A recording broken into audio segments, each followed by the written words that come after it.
Trabalhadoras e trabalhadores, nós estamos aqui com uma convidada especialíssima, que é a Patrícia Costa, faz parte da equipe do Diese Nacional. Ela coordena o setor que pesquisa os preços das cestas básicas em várias capitais do Brasil, extremamente importante, porque esses valores vão nortear negociações dos sindicatos Brasil afora. Então, para iniciar, está tudo bem com você, Patrícia? Que bom que está aqui conosco. Tudo bem, tudo bem. Eu entrevistei a outra Patrícia, a Pelatielli, na semana passada, e falei para ela, eu não sabia que tinha mulheres no Diese. Ela disse, tem muitas. Aí ela já indicou você, tem uma outra fazendo uma palestra aqui no evento aqui de Curitiba hoje, no Paraná, vai sindicar todo mês de março. E a gente agora destampou essa tampa. E vamos ter aqui mulheres o tempo todo, porque a gente sabe que mulheres têm um olhar assim, muito aguçado para essa questão econômica. Eu acho que junta-se útil ao agradável. Mas conta para nós, então, a gente sabe da importância da cesta básica, né, de aferir o valor, o custo dela, porque isso impacta na nossa economia assim, de uma forma efetiva. Mas eu quero saber da história. Como é que começou essa aferição de valor de cesta básica do Diese? Como é que isso começou? Então, o Diese, ele realiza essa pesquisa desde 1959. Quando ele foi criado, inicialmente, ele foi criado para ajudar os trabalhadores a criar um índice de quanto que deveria ser a negociação.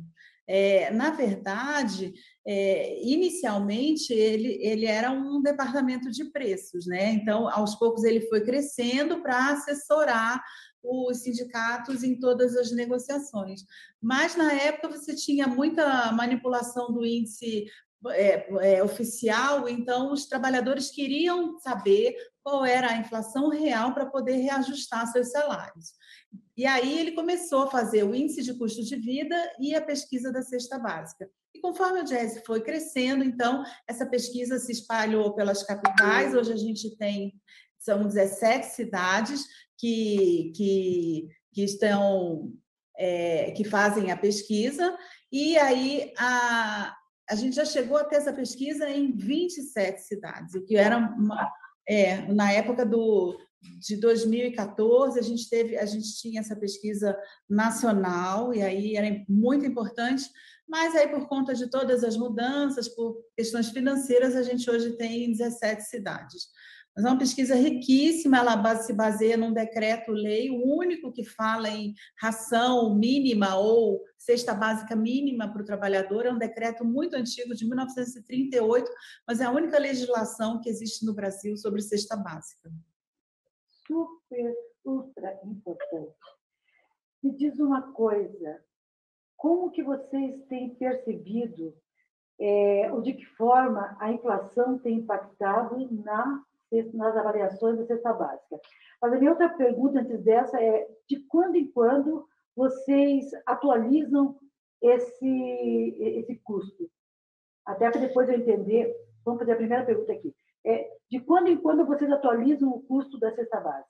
Então, essa é uma pesquisa mensal. Ela existe desde 1959, ela é uma pesquisa mensal, é uma pesquisa que até o início da pandemia ela era feita presencialmente, e depois da pandemia e a gente foi adequando o campo para poder voltar com segurança. Então, a gente já tem grande parte hoje da pesquisa de volta, apesar do recrudescimento da pandemia, né? Mas a gente vem tomando todos os cuidados para que o nosso pesquisador esteja protegido. Então, por ela ser uma pesquisa mensal, ela mostra efetivamente a variação, né, dos preços dos alimentos básicos. São 13 alimentos só, mas são alimentos que são essenciais na vida de qualquer família. Arroz, feijão, leite, café, manteiga, açúcar, banana, tomate, batata, ou seja, farinha, são os essenciais. E com isso a gente acompanha. Inclusive, é muito interessante da gente ver que esses alimentos que a gente tem na cesta básica, eles são alimentos que constam em todas as cidades como os alimentos que mais são consumidos nas famílias, independente da classe de renda. Então, a gente tem uma pesquisa que ela permite mostrar a variação desse custo, o valor da alimentação e fazer a comparação entre todas as cidades. Então, é muito interessante de ver a importância dessa pesquisa. E no último ano, mais ainda, porque com o aumento da inflação de alimentos, né, a pesquisa ganha uma projeção importante, porque ela é uma estatística que mostra efetivamente que o trabalhador hoje...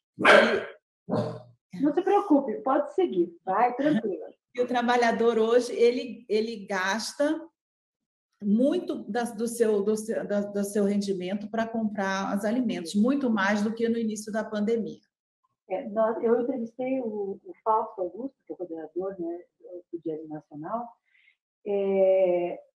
sobre, bem no dia lá que o IBGE noticiou que deu 0,93% a inflação da quinzena, né, a inflação 15, que era o maior desde de março de 2015. Então, como essa pesquisa... Não, tranquilo, gente, vamos... Para, Lala! Deixa a Lala. Lala, não, nem se incomode. Você vai ter que editar, desculpa. Não, deixa, a gente não vai. O Lala faz parte do processo. Tem cãezinhos em todas as casas, estamos na pandemia, estamos em home office, e isso faz parte do nosso dia a dia, isso não é um problema. Então, vamos lá. Então, ou seja, se vocês fazem esse acompanhamento mensal, então vocês percebem o salto que está dando de um mês para outro. E eu quero fazer com você aí uma análise, primeiro, qual é o custo de uma cesta básica hoje para que alguém possa viver dignamente? Quanto está custando no mês de março? Quanto que temos que ter para... Quantos teríamos que ter para poder comprar uma cesta básica que nos sustentasse minimamente? Qual é o valor? Então, a capital de maior custo é no município de São Paulo, e ela custa hoje em torno de R$600 para você comprar, e essa é uma alimentação individual, veja, eu acho que isso que é importante ressaltar. Uma pessoa, para ela comer, segundo o decreto-lei, que lá foi na época pesquisar como que os hábitos de consumo de cada região, o que era necessário para que os trabalhadores tivessem um consumo calórico nutricional importante. Então, eles foram... hoje custa R$600, o que é um valor bastante... para uma família, a gente pensaria que a gente precisaria multiplicar por 3 esse valor, de 600. Então, uma família, para comer, considerando uma família média de 2 adultos e 2 crianças, ela precisaria gastar em torno de R$1.800 para que ela tivesse uma alimentação boa e de qualidade. Que é um valor muito acima da questão do próprio salário mínimo, porque o salário mínimo hoje está em 1.100. Então, a gente tem um problema no país hoje, que é o salário mínimo, ele não consegue nem garantir a alimentação básica de uma família. Mas você sabe que eu não vou nem chegar aqui no salário mínimo, eu quero tratar com você uma situação que ela já se chama de emergência. Quero falar com você do auxílio emergencial, que uma opinião, uma análise sua. Se nós precisamos de uma pessoa comer razoavelmente bem, né? Não é nada de extravagância, não tem aí frutas mais caras, doces, não. É uma ração para poder, com nutrientes importantes para sobreviver durante o mês.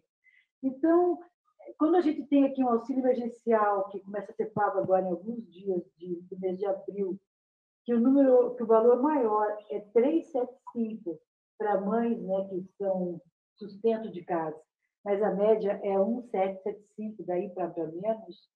Como você vê esse auxílio emergencial tão dissonante da necessidade, né, do momento de inflação, do momento de vulnerabilidade, que quanto mais o organismo estiver forte, ele tem mais chance de resistir, né, caso a pessoa venha a ser contaminada. Eu quero que você fale essa discrepância do valor atual para o que a gente precisa. Então, na verdade, esse valor ele está sendo colocado pelo governo no momento em que a pandemia ela está no seu ápice, porque a gente está batendo recorde de mortes. Lá no início da pandemia, o governo também tinha feito uma proposta de um valor muito baixo, e depois de toda a pressão do movimento sindical e dos movimentos sociais, esse valor passou, então, a 600. E a gente sabe que ele foi muito importante para ajudar as famílias a passarem por essa pandemia, uma vez que ele foi responsável porque a gente teve uma perda de renda muito grande, ou seja, 900 mil pessoas perderam seus trabalhos, sua renda, e aí a importância desse auxílio emergencial, 9 milhões de pessoas perderam suas rendas e perderam seu trabalho, efetivamente, não estavam mais trabalhando e com isso não tiveram renda, daí a importância do auxílio emergencial, o quanto que ele pôde garantir minimamente o consumo dessas famílias. Agora a gente está num cenário em que o preço dos alimentos ao longo de 2020 subiram, a gente acompanhou pelo INPC, a inflação de 2020 foi 5% e a inflação de alimentos 25%. A nossa cesta básica ela subiu acima de 20% na grande parte das capitais. Isso significa que a família brasileira ela precisa pagar mais para comer. Estamos novamente em situação ou de lockdown, ou de fase vermelha, ou como o governo das cidades chamem, mas, de qualquer forma, as pessoas estão fora do mercado de trabalho, estão de novo numa situação em que elas necessitam que o governo cuide delas. Por quê? Porque é para isso que um governo serve. No momento que a população ela passa por qualquer problema, principalmente de saúde, com risco de morte, todo o imposto que ela vem pagando ao longo de toda a sua vida, ela tem que se reverter em benefício para essas famílias no momento que elas precisam. E é exatamente esse é um momento. Precisam ter a garantia de poder sobreviver a essa nova onda da pandemia que vem matando aí um recorde de 3 mil pessoas por dia. Então, a gente fica assim um pouco sem saber o que achar, porque a gente tem um aumento da cesta básica, a gente tem um aumento de tarifas públicas, aumento do gás, de combustível, está tudo aumentando. E o auxílio emergencial, ele fica num valor mínimo, no momento que as pessoas mais precisam. Então, de verdade, a gente precisa ter um olhar do governo diferente do que ele está tendo. Isso não é uma gripezinha, isso não vai passar tão rápido, isso tende a demorar. A gente está com um sistema de saúde nos estados totalmente colapsados e como é que as pessoas vão sobreviver? Elas vão ter de novo que escolher entre comer ou morrer ou se expor ao vírus. Essa é a escolha que as pessoas estão sendo obrigadas a fazer e principalmente um núcleo muito específico, que são as famílias de baixa renda. Então, que gastam mais com os alimentos, porque a gente percebe isso, é um gasto cada vez... Para as famílias de baixa renda, se elas compram com R$100 um botijão de gás, que é o valor que a gente tem hoje, como é que elas vão comer com 600? A conta não fecha essa conta. Então, a gente tem um problema muito sério no país hoje. Eu acho que mais interessante é que a Sexta mostrou que esse aumento de preços, apesar de muitos terem culpado o auxílio emergencial no ano passado, o problema todo do aumento de preços ele esteve nas exportações, na política externa que o governo vem fazendo. A prioridade de mandar o nosso melhor alimento, de maior qualidade para fora, para outros países, enquanto que aqui, para os brasileiros, a oferta era menor e aí o preço chega mais caro. Então, o alimento chega mais caro para o brasileiro porque você tem um setor que está lucrando com a exportação. Então, a gente é uma inversão de prioridades no momento em que a gente poderia, seria importante ou estratégico olhar para a segurança do povo brasileiro no momento de pandemia. Isso que você acaba de afirmar da forma há uma gestão totalmente ineficiente. Todos os economistas, não só do DIEESE, que participam aqui da live, eles falam a mesma coisa em relação ao que você falou, da exportação dos nossos produtos, e com isso inflaciona o nosso mercado interno, que está faltando. Também o fato de mandar as commodities, né, e depois importá-las transformadas, o que encarece muito mais. É o caso do petróleo, é o grande caso, é o grande exemplo, perdão, que também tem inflacionado muito, né, a nossa economia, porque nós temos aqui uma super oferta de petróleo no país, mas ele não está sendo refinado aqui. E a gente não usa o petróleo da forma como ele sai lá daquelas bombas de perfurações. Ele tem que ser filtrado, tem que ser tratado. Pode falar. É mais importante, a Petrobras, desde 2016, a Petrobras ela mudou a sua estratégia, né? Porque como uma estatal, ela deveria fornecer o gás num preço acessível, porque existia um subsídio. Desde 2005, por entender que o gás de botijão era um produto essencial para as famílias, existia um subsídio e ele chegava num preço acessível para as famílias brasileiras. Com a mudança da política, porque agora a Petrobras precisa prestar conta para os acionistas e para que eles tenham lucro, quem está pagando por esse lucro continua sendo a população brasileira, porque agora ela compra o gás a R$100. Para uma família no Maranhão, por exemplo, que ganha R$150, R$100 de gás é muito dinheiro. Então, as pessoas estão voltando a cozinhar a lenha, estão tendo que comer comida ruim, vão ter que escolher entre pagar a conta de luz e ter a geladeira para conservar o alimento ou comer. Então, assim, está chegando num ponto que vai ficando insustentável. Precisa realmente ter uma mudança na prioridade.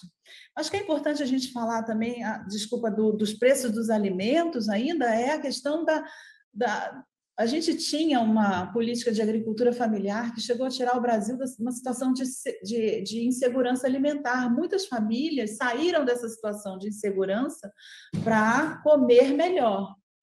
E isso se perdeu, porque não era prioridade mais. Então, a gente volta a ter muita gente numa situação precária. A agricultura familiar ela é de extrema importância, porque ela fornece alimentos com qualidade para o entorno, para toda a população no entorno, e para o produtor, ele permite a diversificação e ele passa a viver melhor também. Uma outra coisa que foi abandonada foi a política agrícola. A gente tem a CONAB, que é a Central Nacional de Abastecimento, como o órgão responsável para garantir que os preços não oscilem.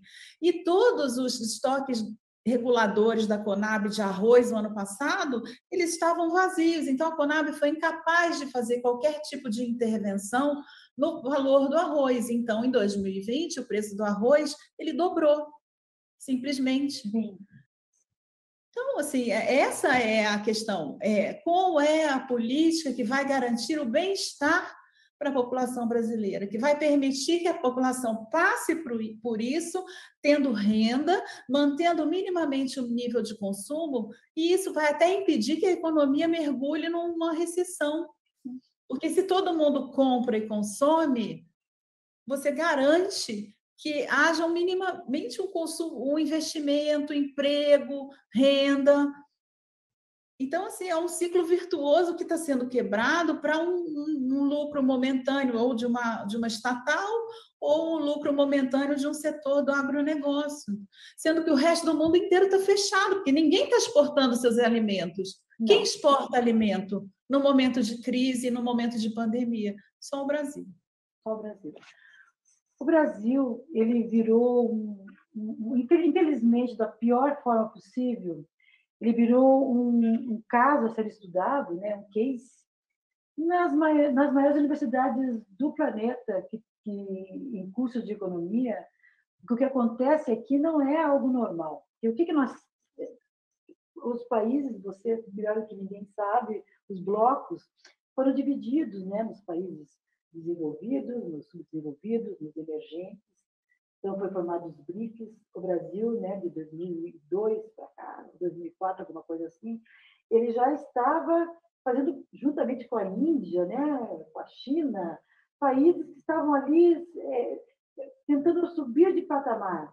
E claro que a pandemia, como ela é global, ela afetou todas as economias, mas assim, ela afetou, agora tem a vacina, as pessoas, vai ficar ainda uma consequência, porque a pandemia ela é extremamente impactante, mas logo os países vão retomar a sua vida.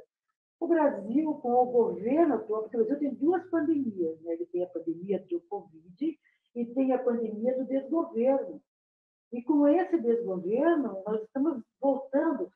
Você falou de várias maneiras extremamente elegantes, mas a consequência de tudo que você falou é a fome extrema no país, que tinha sido erradicado. Nós tínhamos saído desse patamar terrível e triste, né? Claro que a pobreza não acabou, não é isso. Mas a pobreza extrema, sim. A fome, as pessoas já tinham o que comer, né? Dava para almoçar, dava para jantar, por mais simples que fosse. Mas quando você fala que o bujão de gás custa R$ 100, ela tem que fazer um fogo a lenha para poder comprar as coisas. O Sandro do Diese falou que seria um custo de R$ 5 por dia. Nada mais custa R$ 5 no supermercado. Nada. Aqui em Curitiba, pelo menos, não. As coisas são 13, 14, 15. Você compra 3, 4 itens e você paga R$ 100. Você fica nossa, que eu comprei alguma coisa errada. Você fica perguntando para o pobre da moça do caixa lá se está tudo certo, você fica assustado. Então, infelizmente, há um retrocesso. O que todos os países do mundo buscam é uma evolução para que seu povo tenha mais dignidade. E nós, infelizmente, em 2 anos e 4 meses do atual governo, nós estamos tendo um retrocesso tão grande e ainda, infelizmente, com a pandemia, que é algo que ninguém espera, eu fico olhando para o nosso país assim, com preocupação, sem saber, porque você sabe que existem perdas estruturais que leva muito tempo para conseguir, você perde, e aquilo volta para trás até você encontrar um novo governo que promova, né, algumas ações sociais que elevem a condição. Pense em desenvolvimento, na verdade, né? O importante é isso. É como que o Brasil pode crescer e se desenvolver, porque a gente nem cresce e nem se desenvolve, a gente só precariza no mercado de trabalho, tira a qualidade de vida, vai tirando o alimento, a possibilidade de compra de alimento. Então, você vai transformando o país num exército de pessoas que com fome, sem trabalho, sem renda, quando, na verdade, a gente poderia estar pensando que essa população ela tem uma capacidade de promover um crescimento interno muito grande. A gente sabe da importância do salário mínimo, a gente sabe a importância de uma renda, a renda mínima, a gente sabe a importância desses instrumentos porque a gente viveu isso recentemente. Claro. E trouxe isso para o país, né? Quais os benefícios que todas essas políticas sociais, olhando para o povo, trouxeram para o país. E o quanto que essa mudança está penalizando um segmento, que é um segmento informal, precário, famílias mais pobres, a população negra. Então, você tem um segmento que está pagando a conta e está pagando uma conta alta por essa mudança toda, que a conta chega a ser a vida, porque ela precisa sair para trabalhar, ela se expõe ao Covid, ela não consegue entrar no sistema de saúde e ela vai morrer, provavelmente, numa situação muito, muito negativa. É muito difícil isso que a gente está vivendo, assim. É desolador, mas a gente precisa achar uma forma de chamar a atenção disso para que a gente possa escolher melhor, né? Fazer escolhas diferentes para o nosso país, para a nossa população, para a nossa sociedade. Nós temos sempre dito aqui, porque sempre foi importante que a gente escolha o nosso presidente, governadores e senadores com muita consciência. Só que agora tem um outro elemento. A gente nunca sabe quando vai ter uma crise de gafanhotos, quando vai ter uma pandemia. Então, nossa, aquele governo ele precisa ser um governo minimamente responsável.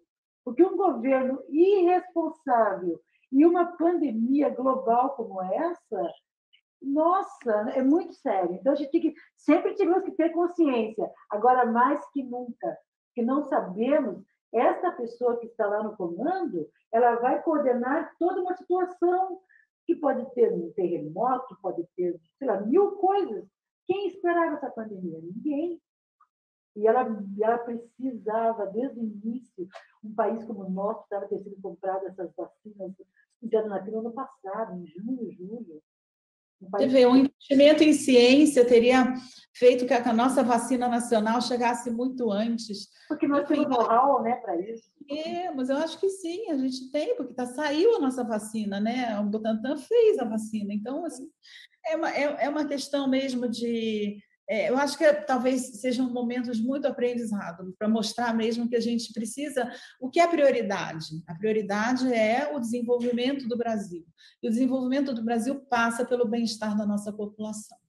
Não é justo que uma parcela expressiva siga pagando esse preço alto. Né? Paga um preço alto para comer, paga para viver, paga para trabalhar, paga com sua vida, muitas vezes. Então, eu acho que é difícil. Isso, mas é importante. O papel da nossa live aqui é trazer pessoas como você, para que quem está nos ouvindo aqui possa fazer a sua análise. É muito importante. Sempre é importante. A gente sempre fala aqui. A live SMC, ela busca fontes como você, Patrícia. Pessoas que sabem, pessoas que são formadas, especializadas em assuntos. Porque apenas assuntos como esse, com especialistas, é que podem fazer as pessoas fazerem um pensamento, fazerem uma reflexão. Porque nós estamos cheios de fake news, cheios de mentiras, cheios de coisas fora da realidade. E a gente só vai mudar essa situação tomando consciência do que está acontecendo para poder colocar de novo, né, a cabeça para fora d'água. E é com informação. Eu sou jornalista e eu acredito nisso.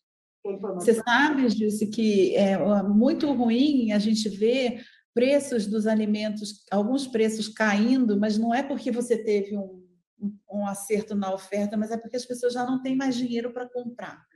Então, assim, a gente, entre fevereiro e março, a gente viu redução do preço do leite, porque chegou num patamar tão alto que as famílias pararam de comprar.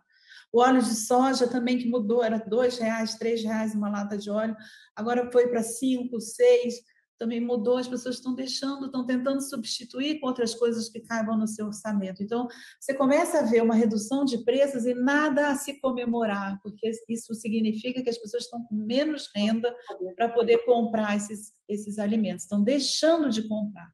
Então, assim, eu acho que a cesta básica é um termômetro importante, mas ela junto com todos esses outros elementos, elas vão mostrando o quadro que se vivencia hoje na população brasileira, que uma parcela muito grande sabe bem o que sente na sua vida diária, as consequências disso.